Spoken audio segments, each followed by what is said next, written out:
দমকলের পর এবার বোমা বিস্ফোরণে কেঁপে উঠল মুর্শিদাবাদের রেজিনগর।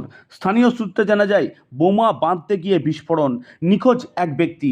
ঘটনাটি ঘটেছে রেজিনগর থানার ছেতিয়ানি ঘোষপাড়া এলাকার গঙ্গার ধারে একটি জঙ্গলে। গতকাল রাত্রে ওই এলাকার উসমান বিশ্বাস নামের এক ব্যক্তিকে তার বাড়ি থেকে ডেকে নিয়ে আসায় 3 ব্যক্তি। তারপরে ওই পরিত্যক্ত জঙ্গলে আজ সকালে বোমা বিস্ফোরণ, আর তারপরেই পার্শ্ববর্তী এলাকার মানুষজন ভয়ে স্তম্ভিত হয়ে পড়ে।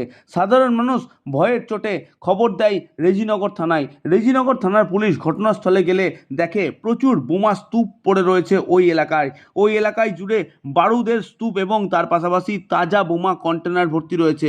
তবে ওই উসমান বিশ্বাস নামে ওই ব্যক্তিকে এখনো পর্যন্ত খুঁজে পাওয়া যায়নি। তার পরিবারের লোক ইতিমধ্যেই রেজিনগর থানার পুলিশের দ্বারস্থ হয়েছে। আজ আনুমানিক দুপুর 12টা নাগাদ রেজিনগর থানার পুলিশ 2জন ব্যক্তিকে জিজ্ঞাসাবাদের জন্য আটক করা হয়েছে। পরবর্তীতে ঘটনার খবর দেওয়া হয় বোম ডিসপোজাল স্কোয়াডকে।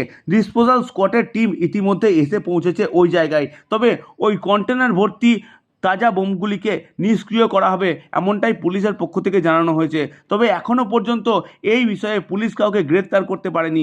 সমস্ত ঘটনা তদন্ত করছে রেজিনগর থানার পুলিশ। অন্যদিকে এই বোমা বিস্ফোরণ নিয়ে রাজনৈতিক তরজা জোর কদমে। গতকাল দমকলের পর আজ রেজিনগরে বোমা বিস্ফোরণ।